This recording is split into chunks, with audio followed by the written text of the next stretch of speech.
और प्रत्येक छात्र छात्राओं की तरफ से आप सभी को बहुत बहुत धन्यवाद।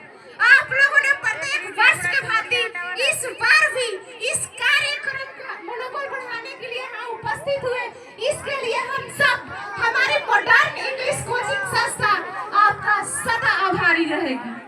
देखिए, मुझे ऐसा मानना है, मेरा ऐसा अनुभव है कि एक साधारण जीवन जीने के लिए, एक साधारण जीवन व्यतीत करने के लिए रोटी, कपड़ा और मकान के अलावा किसी चीज की सबसे अधिक जरूरत होती है, तो वो है शिक्षा। क्योंकि बिना शिक्षा के हम कुछ नहीं कर सकते। बिना शिक्षा के हमारा जीवन जानवर के समान है। मेरे दोस्त, आपको मेरी बातों पर यकीन ना हो तो मैं एक छोटा सा स्टोरी आपके पास शेयर करना चाहूंगी। दो काम यदि इंसान अपने लाइफ में सीख लेता है तो वो कभी नहीं भूलता। एक है साइकिल चलाना और दूसरा है स्विमिंग यानी कि तैरना। वर्षों बाद भी यदि मैं आपसे ये पूछूं कि आपको साइकिल चलाना और तैरना आता है तो आपका जवाब कभी ना में नहीं होता। काश हम पढ़ाई भी इसी नजरिया से करते मेरे दोस्त, काश हम पढ़ाई भी इसी नजरिया से करते तो आज हमारे बिहार के छात्र छात्राएं सड़कों का शिकार नहीं होते। हमारे बिहार के छात्र छात्राएं बीमारू राज का धारणा धारण नहीं करते। इसलिए मैं प्रत्येक माता पिता से, मैं एक शिक्षिका होने के नाते आपसे आग्रह करती हूँ कि आप अपने बच्चों को शिक्षा के प्रति जागरूक कीजिए। यदि आपका बच्चा फेल भी हो जाए तो उसे निराश न करें। इसका बहुत ही बड़ा मिसाल आपके सामने आईपीएस मनोज शर्मा तैनात है। जी हाँ, वही आईपीएस मनोज शर्मा जो इंटर में 4 सब्जेक्ट में फेल होने के बावजूद भी, हमारे तो बच्चे 1-2 सब्जेक्ट में फेल होते हैं, लेकिन मनोज शर्मा ने इंटर में 4 सब्जेक्ट में फेल होने के बावजूद भी अपने अंदर चिंगार का जुनून पैदा किए और आज भारत का सबसे बड़ा एग्जाम यूपीएससी क्रैक करके आईपीएस में सबसे बड़े पद डीआईजी में तैनात हैं। इसलिए मैं आप सबसे आग्रह करती हूँ कि आपका बच्चा फेल भी हो जाए तो उसका मनोबल ना बढ़ाए, बल्कि उसको शिक्षा के प्रति जागरूक करें। हमारे समाज में मुझे एक और बुराई नजर आती है। जाति, धर्म, छोटा बड़ा, अहीर चमार, अनेक तरह के लोग अपने अंदर जुनून पैदा करते हैं कि मैं अहीर हूँ, मैं कुछ भी कर सकता हूँ, मैं किसी को नीचा गिरा सकती हूँ। लेकिन जाति और धर्म से कोई बड़ा छोटा नहीं होता मेरे दोस्त। आपको विश्वास ना हो तो एक छोटा सा कहानी आपके पास शेयर करना चाहूंगी। एक बार एक क्लास में कक्षा 9 ने कक्षा 8 को जोरदार थप्पड़ मारा। जब 9 ने 8 को मारा तो 8 के अंदर चिंगार उत्पन्न हो गई और 8 ने 9 से पूछा कि आपने मुझे मारा क्यों?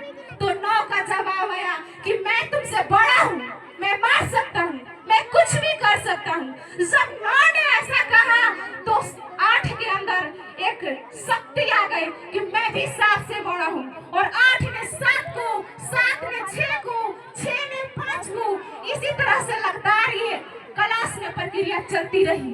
जब 2 ने 1 को मारा तो शून्य जो था 0 जाकर कोना में छुप गया।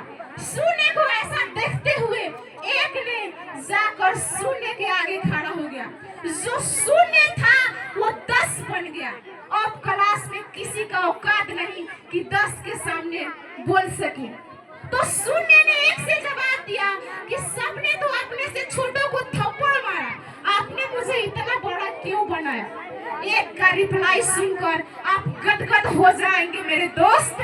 1 ने बोला कि बड़ा इंसान वो नहीं जो अपने से छोटे को नीचा गिरा दे, एक महान इंसान वो नहीं जो अपने से छोटे को छोटा समझे, बल्कि बड़ा और महान इंसान तो वो होता है जो अपने से छोटे को ऊंचा उठा दे, अपने नौकर को भी कभी नौकर होने का आभास न होने दे। इसलिए मैं आप सबसे हाथ जोड़कर रिक्वेस्ट करती हूँ कि आप बड़ा और छोटा में भेदभाव न करें।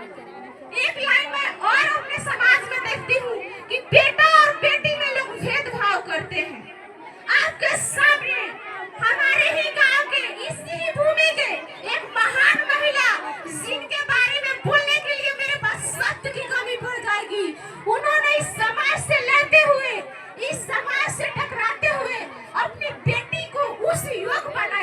जिसके बारे में हम सब भी उनके बारे में नहीं बोल पाएंगे। जी हाँ, मैं अपने ही गांव के उस महिला की बात कर रही हूँ जिन्होंने अपनी बेटी को पढ़ने के लिए पटना भेज दी और आज उनकी बेटी इस गांव की, इस भूमि की पहली बेटी है जिन्होंने ऑफिसर बनकर इस गांव का नाम रोशन किया। मैं स्वर्गीय गुपेतर बाबा की बहू के बारे में बात कर रही हूँ जिन्होंने लड़का और लड़की में भेदभाव न करते हुए अपनी बेटी को उस योग्य बनाया। तो मैं आप सबसे यही आग्रह करूंगी कि आप लोग भी बेटा और बेटी में अंतर ना करें। हमारे समाज में लड़का और लड़की दोनों पढ़ते हैं। लड़की लड़का से अधिक रिजल्ट ला देती है, फिर भी लोग लड़का को पढ़ने के लिए आरा पटना भेज देते हैं और लड़की को इसी गांव में सीमित रख देते हैं। तो इसलिए मैं आपसे आग्रह करती हूँ कि यदि आप भी चाहते हैं कि आपकी बेटी ऑफिसर बनकर और ऐसे ही कई समारोह में आपका नाम रोशन करे, तो उससे भी पढ़ने के लिए आजादी दीजिए, उससे भी पढ़ने के लिए आरा और पटना भेजिए। तब देखिए आपको किसी भी चीज की दिक्कत नहीं होगी। अंत में मैं अपने पूरे लाइफ का श्रेय जिसे देना चाहूंगी आचार्य मनीष सर ने मुझे इस योग बनाया कि आज मैं आपके सामने उपस्थित हूँ। मैं आज जो कुछ भी करती हूँ, मैं आज जो कुछ भी कर रही हूँ, ये सब सर के बदौलत है। वरना मैं आज से 4 साल पहले क्या लड़की थी ये आप सबको मेरी बायोडाटा पता होगा। इसलिए मैं सर को बहुत बहुत धन्यवाद देना चाहूंगी कि इसी तरह मेरे तरह अन्य लड़कियों को भी मोटिवेट करें और मदद करें। देखिए कभी कभी मुझे अपनी ही बातों पर यकीन नहीं होता है। मैं अपने आप को बहुत सौभाग्यशाली समझती हूँ कि सर जैसा गुरु और मैं अपने माता पिता की जैसे भगवान के रूप में माता पिता पाई हूँ। नहीं तो आज मैं जो कुछ भी आपके सामने कर रही हूँ ये साथ ही मैं नहीं कर पाती। मुझे गर्व होता है कि मैं इस गांव के इस मिट्टी पर पैदा हुई हूँ। मुझे विश्वास है कि आप मेरी बातों पर अमल जरूर करेंगे। देखिए कुछ साल पहले मुझे पायलट किस पक्षी का नाम है खुद पता नहीं था और आज इसी गांव के एक सर के बदौलत कोई डॉक्टर, कोई इंजीनियर, कोई यूपीएससी, कोई आईएएस बनने का सपना देखता है। और खास बात ये है कि हमारे बच्चे डॉक्टर, इंजीनियर और आईएएस का तैयारी भी कर रहे हैं और कुछ समय बाद आपको इसी गांव में, इसी भूमि में डॉक्टर और इंजीनियर देखने को मिलेंगे। ऐसे ऐसे टीचर को 100 बार सैल्यूट करती हूँ। मैं आप सबसे आग्रह करती हूँ कि जब अकेला इंसान इतना कुछ कर सकता है तो हम सब मिलकर क्यों नहीं?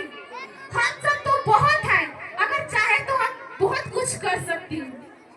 इसलिए मैं ऐसे शिक्षक को बहुत बहुत धन्यवाद देना चाहूँगी। अंत में मैं अपने देश के महान दार्शनिक स्वामी विवेकानंद का एक स्टेटमेंट आपके पास शेयर करना चाहूँगी।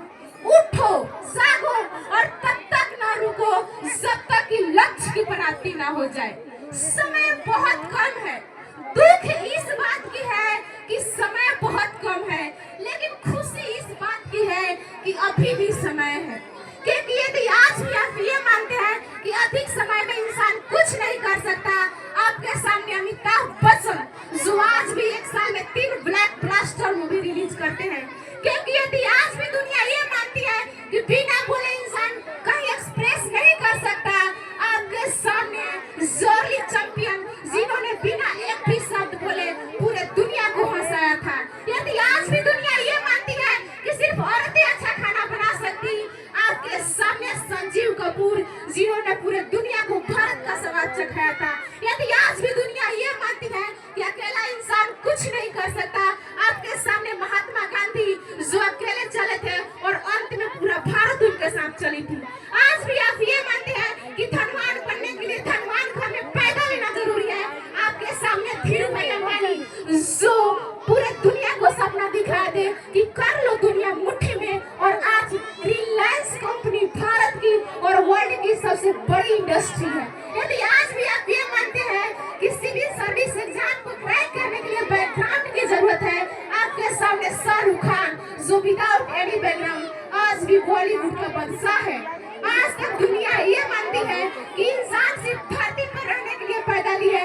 हमारे सामने नील आर्मस्ट्रांग जिन्होंने चंद्र पर अपना तिरंगा लहराया था। आज तक दुनिया ये मानती थी कि हम क्या हैं, क्या कर सकते हैं। ये टाइम आज से शुरू होती है। Thank you so much. जय हिंद, जय भारत।